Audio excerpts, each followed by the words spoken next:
Bonjour. Moi, fan de Tarantino? Non, à peine.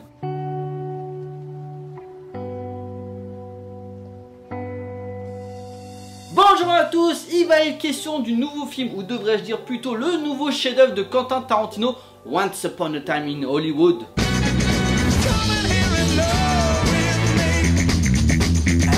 L'histoire se passe en 1969, une année charnière dans l'histoire des États-Unis. En effet, le mouvement hippie est à son apogée pour protester contre la guerre du Vietnam. Richard Nixon est élu président et le mouvement LGBT est libéré depuis les événements de Stonewall. En parallèle à ça, on suit Rick Dalton, une star de la télévision qui veut relancer sa carrière en se dirigeant vers le cinéma en plein apogée du nouvel Hollywood. Mais l'année sera marquée par le meurtre de Sharon Tate, la femme de Roman Polanski, alors enceinte de 8 mois, par la fratrie de Charles Manson et ses adeptes. Premier film de Quentin Tarantino que je chronique sur la chaîne, et pas des moindres, puisque Once Upon a Time in Hollywood s'annonçait comme l'un des films les plus attendus de l'année. Et de cette attente, Tarantino en a constitué son film le plus abouti en y représentant la synthèse de son cinéma qui a commencé il y a 30 ans avec Reservoir Dogs. Dans ce film, le cinéaste ne convoque pas juste les références et les mythes qui ont forgé sa cinéphilie durant sa jeunesse, il les théorise pour mieux questionner ce que représente le cinéma, cet art où la puissance des images joue sur les émotions du spectateur. Once Upon a Time in Hollywood, c'est un petit peu l'histoire de Tarantino en fait. En 1969, il avait 6 ans et tout le film se définit par le regard d'un gosse passionné qui voit le cinéma bifurquer ou plutôt muter vers un nouveau mode de production qu'on va appeler le nouvel Hollywood. Un cinéma qui va se libérer des tabous, des injures, de la drogue, du sexe ou de la violence et qui va permettre une totale liberté de création pour une nouvelle génération de cinéastes. Une vraie déclaration d'amour à un cinéma presque aujourd'hui disparu où les gros studios aujourd'hui se empêtrent dans des produits de plus en plus lisses et formatés. Et pourtant, si tout semblait partir vers un spectacle méta et référencé comme le réalisateur de Kill Bill et de Pulp Fiction sait si bien le faire, c'est plus ou moins l'inverse qui se produit en jouant sur des faits réels tout en y incorporant son univers décalé. Récit calqué sur plusieurs personnages, le film traite sur une ambiance et une époque en jouant sur ses gimmicks, la reprise de certaines scènes, la présence de stars de l'époque ou encore les pieds. Ah oui, ça les pieds, ça les puants, il adore filmer ça. Tout en faisant s'entrechoquer deux générations dans une époque plus mélancolique dans le ton donné. D'un côté, un Hollywood classique et moralisateur qui ne supporte pas le changement et qui veut rester dans ses idéaux. Et de l'autre côté, une société plus jeune, plus libératrice, qui fume, qui baise en total opposé du système. Et tout ceci, Tarantino le filme avec une certaine distance pour mieux laisser le spectateur sur ses idées et questionnement sur le dénouement final qui va en déstabiliser plus d'un. Sans vouloir spoiler, mais Tarantino avait dit qu'il traiterait du meurtre de Sharon Tate. Et disons que le film prend un chemin assez inattendu où la puissance évocatrice du mythe joue sur le rapport entre réel et fiction. Ce qu'avait déjà fait avec plus ou moins de succès Inglourious Bastard, où l'aspect historique était cassé mais non justifié et totalement gratuit à la différence d'ici. Au niveau du casting, Leonardo DiCaprio et Brad Pitt, je crois que je ne les ai jamais vus aussi bien jouer que dans ce film-là. Tarantino a toujours ce truc pour diriger ses acteurs pour qu'ils donnent le meilleur d'eux-mêmes dans ses films. Le personnage de Rick Dalton joué par DiCaprio qui essaie de s'adapter à un cinéma qu'il ne reconnaît plus, pour qu'il soit obligé de s'exiler en Italie pour tourner dans des westerns spaghetti qu'il ne veut pas faire. Les scènes où justement il est en train de se préparer pour tourner les scènes où il se met en condition pour son personnage sont juste incroyables. L'émotion qu'il te transmet est juste forte. Un mec prêt à tout dans sa quête de renommée pour réaliser sa meilleure performance, c'est fort comme message. Le personnage de Brad Pitt, Cliff Booth, est un petit peu le prolongement de Rick Dalton, où il reste attaché à son rôle sans avoir besoin de devenir quelqu'un d'autre. En plus, il est dans les scènes les plus drôles du film. La scène avec Bruce Lee, quand il est dans le camp hippie pour discuter avec un ancien collègue, et bien sûr la scène finale, bref, c'est sûrement le meilleur personnage du film. D'ailleurs, je pensais pas me marrer autant, il y a un comique de situation qui est très réussi. Margot Robbie est un petit peu en retrait, mais représente malgré tout la part un petit peu fantasy du film. Cette innocence de vouloir jouer dans des films pour le plaisir, mais aussi pour le public. La scène où elle est dans un cinéma pour regarder un film où elle joue dedans, et elle est en train de guetter un petit peu les personnes à côté pour voir comment ils réagissent à ces scènes. Et très réussi émotionnellement parlant. Sans oublier les seconds rôles comme Al Pacino, Kurt Russell, Dakota Fanning, Mike Moe qui joue Bruce Lee, Emile Hirsch ou encore la jeune Julia Butters,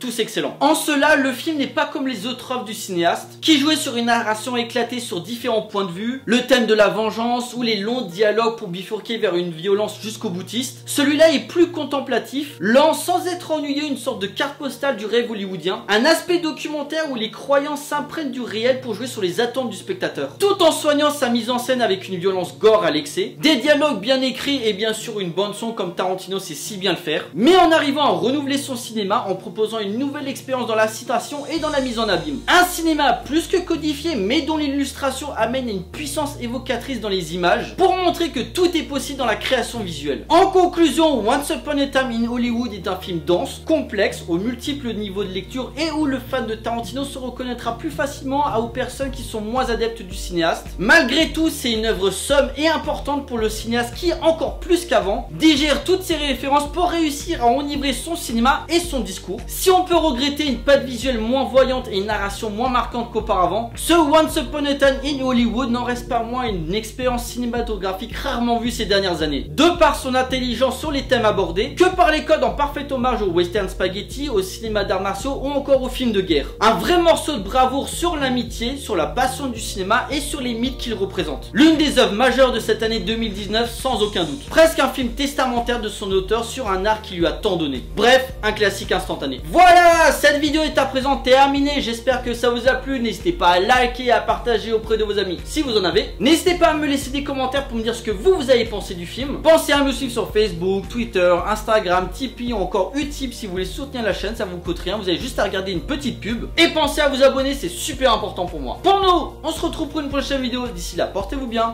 Allez au cinéma. Ciao.